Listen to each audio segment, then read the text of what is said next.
વિદ્યાર્થી મિત્રો,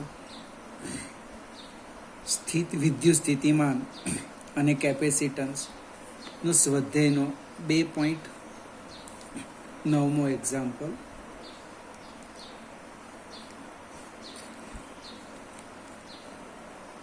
હવે એ જે રકમ છે, રકમમાં 8મા એક્ઝામ્પલનો ઉપયોગ કર્યો છે કે 2.8માં આપેલ કેપેસિટરમાં 3 મિલીમીટર જાડાઈની માઇકા એટલે અભ્રકની પ્લેટ, જેનો ડાઇલેક્ટ્રિક અચળાંક 6 હોય એવા કેપેસિટરની બે પ્લેટ વચ્ચે મૂકવામાં આવે. વોલ્ટેજ સપ્લાય જોડેલો હોય ત્યારે અને વોલ્ટેજ સપ્લાયનું જોડાણ દૂર કરવા બાદ દાખલો કરવામાં આવે તો દરેક કિસ્સામાં શું થાય તે સમજાવો. સરસ મજાનું ઓબ્જેક્ટિવ છે. રકમ જો તો આપણે બદલી કાઢીએ.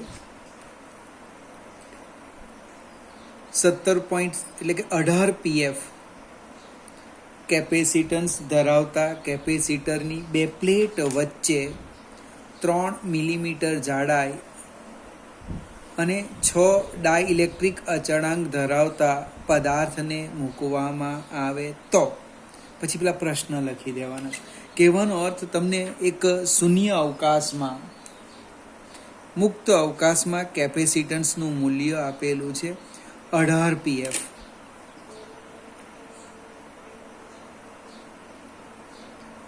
તમે ડાઇલેક્ટ્રિક અચળાંક મૂકવાના, આપણે ચોસલું એનો ડાઇલેક્ટ્રિક અચળાંક 6 છે.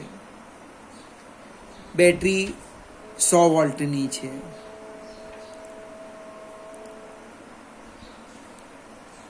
હવે બેટરી જોડેલ હોય તો પહેલો તો પ્રશ્ન ઉદ્ભવે, કયું કે ડાઇલેક્ટ્રિક પદાર્થની હાજરીમાં આપણે માહિતી આપેલી છે પહેલા પ્રશ્નમાં.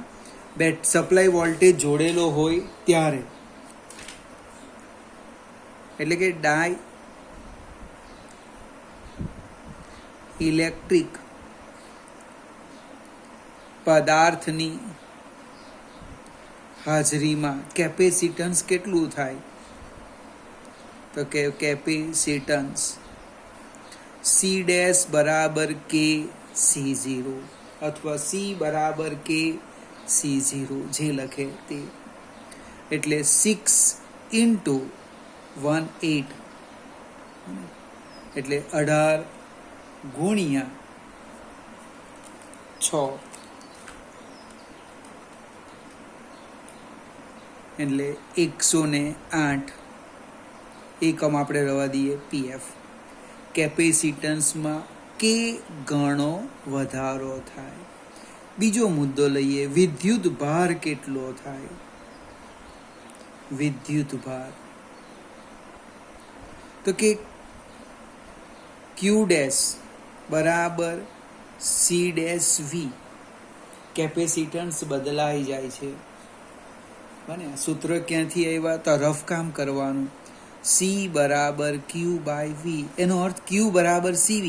અહીં C ડેશ લખ્યું છે તો અહીંયા Q ડેશ લખી દે. તો કે C ડેશ મને 108 પીએફ છે, મને 108 પીએફ છે. એનો અર્થ શું થવાનો? 10⁻−12 ગુણ્યા બેટરી 100 વોલ્ટ એટલે 10⁻2. આધાર સરખા, ગુણાકાર, ઘાતાંકનો સરવાળો. 108 ગુણ્યા 10⁻−12 વત્તા 2 એટલે કેટલા થવાના? 108 ગુણ્યા 10⁻−10 કુલમ. હવે બે પ્લેટ વચ્ચે પોટેન્શિયલ ડિફરન્સ કેટલો થવાનો? ત્રીજો મુદ્દો. બે પ્લેટ વચ્ચે વિદ્યુત સ્થિતિમાનનો તફાવત, પોટેન્શિયલ ડિફરન્સ એ બાય 100 વોલ્ટ થવાનો. કેવી રીતે? તો કે આ આપણું કેપેસિટન્સ છે. જો કંઈ રફકામ કરું છું, એને સમાંતર તમે એક બેટરી જોડેલી છે 100 વોલ્ટની, એટલે આ જેટલો વોલ્ટેજ એટલો જ વોલ્ટેજ અહીંયા આવવાનો. ફરીથી બે પ્રશ્નમાંનો પહેલો પ્રશ્ન, વોલ્ટેજ સપ્લાય જોડેલો હોય ત્યારે. હવે તમે વોલ્ટેજ સપ્લાય દૂર કરી દો, બીજો પ્રશ્ન, અને આપણે સ્મોલ એ કહીએ. હવે બીજો પ્રશ્ન બી, વોલ્ટેજ સપ્લાય દૂર કરતા, વોલ્ટેજ સપ્લાય દૂર કરતા. હવે વોલ્ટેજ સપ્લાય આપણે દૂર કરી દઈએ તો વિદ્યુત ભારમાં કોઈ ફેરફાર થવાનો નથી, જે પહેલાં હતો એટલો જ રહેવાનો. બને એટલે કે વિદ્યુત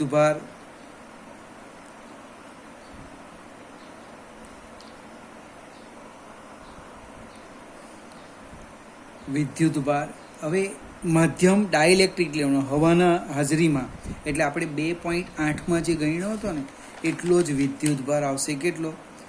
Q ડેશ બરાબર 18 ગુણ્યા 10⁻−10 કુલમ.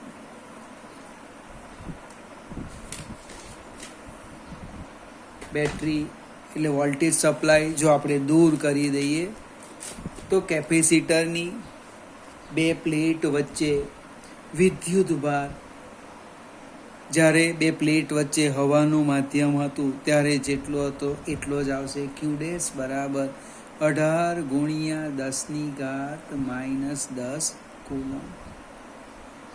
કેપેસિટન્સ અચળ રહેશે.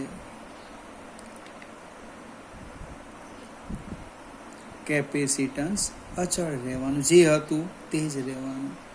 પોટેન્શિયલ ડિફરન્સ બને એ મૂળ પોટેન્શિયલ ડિફરન્સના કેમાં ભાગનો થાય.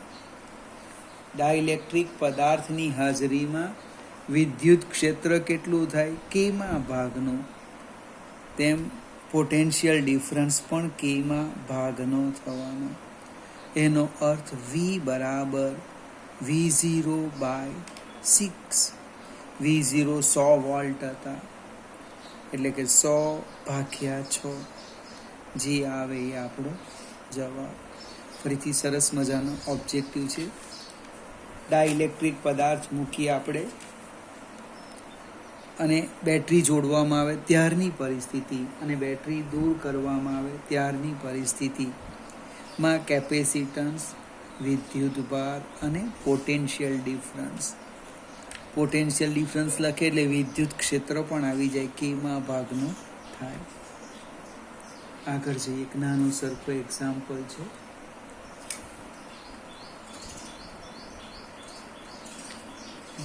PF નું એક કેપેસિટર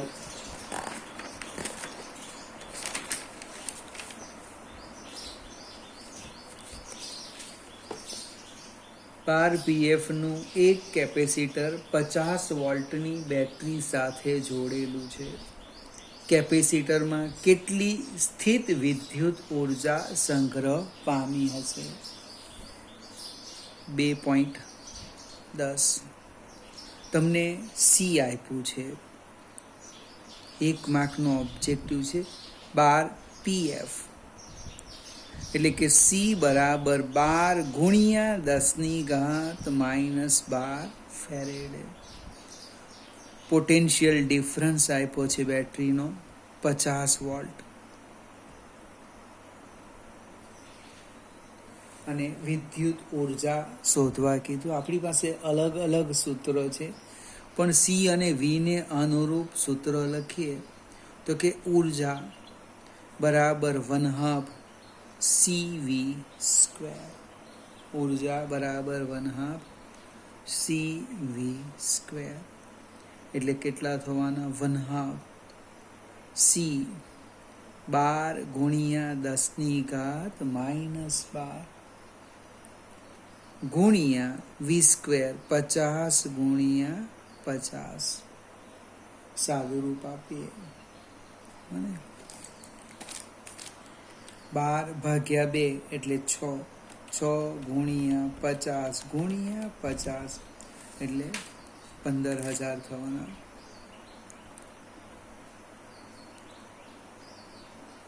ગુણ્યા 10⁻−12 જો ક્વિકને થાય કે પ્રમાણિત સ્વરૂપ વિકલ્પ જોવાના. વિકલ્પમાં કઈ સ્થિતિ છે?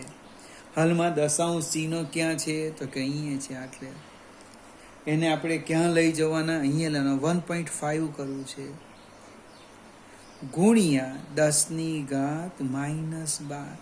હવે તમે દશાંશ ચિહ્ન કઈ બાજુ ખસેડો, ડાબી બાજુ, એટલે ઘાત વધે એટલે કે વત્તા.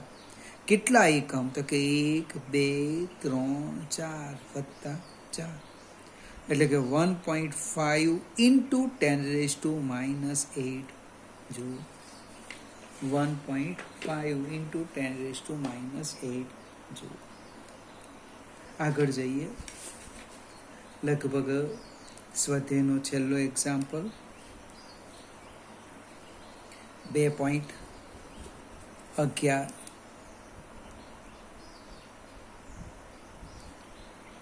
600 PF નું એક કેપેસિટર 200 વોલ્ટના સપ્લાય વડે વિદ્યુત ભારિત કરવામાં આવે છે.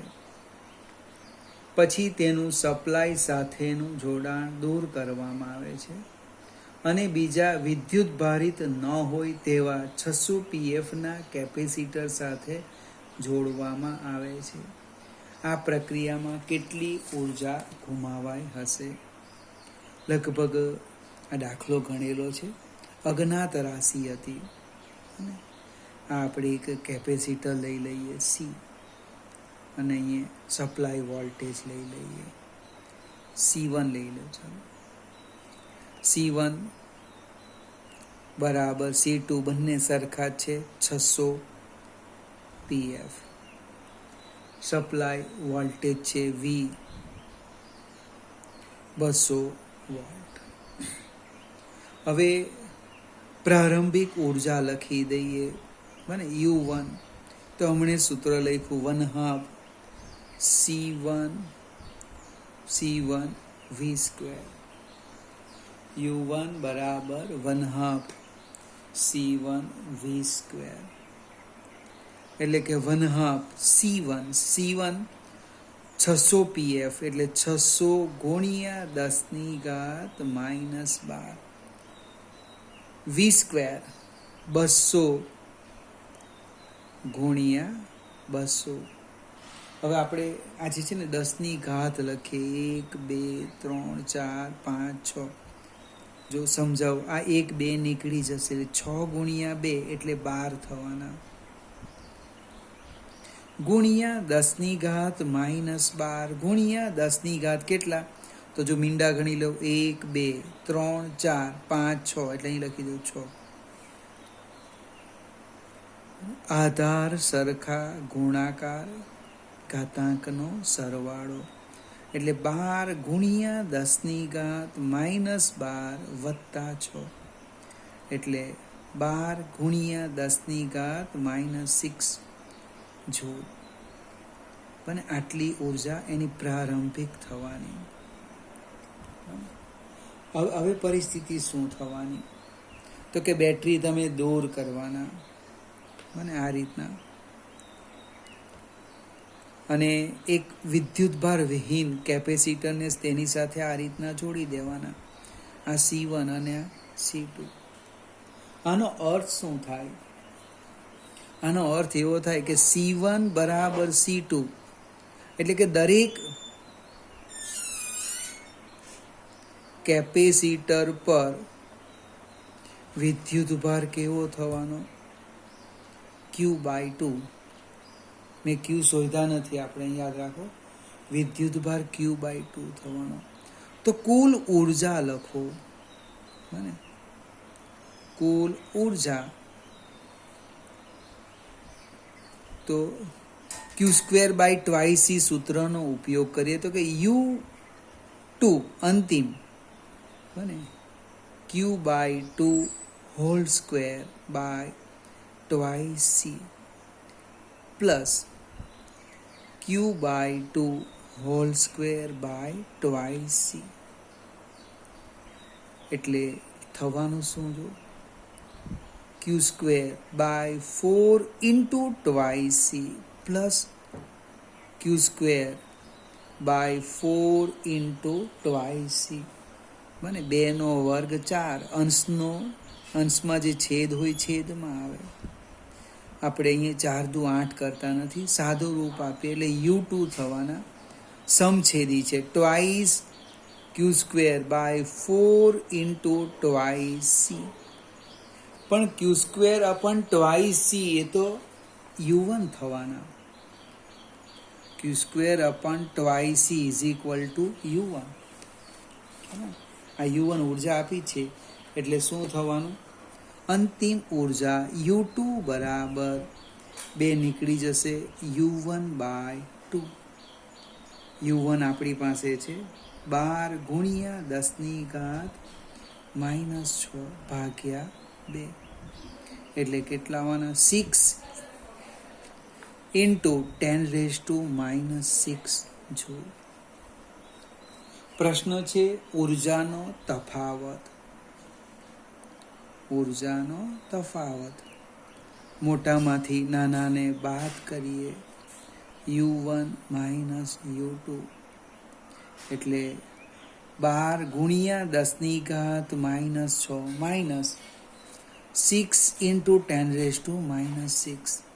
12માંથી 6 જાય એટલે 6 ઇન્ટુ 10⁻⁻6 જૂલ. આટલી ઉર્જા મુક્ત થશે.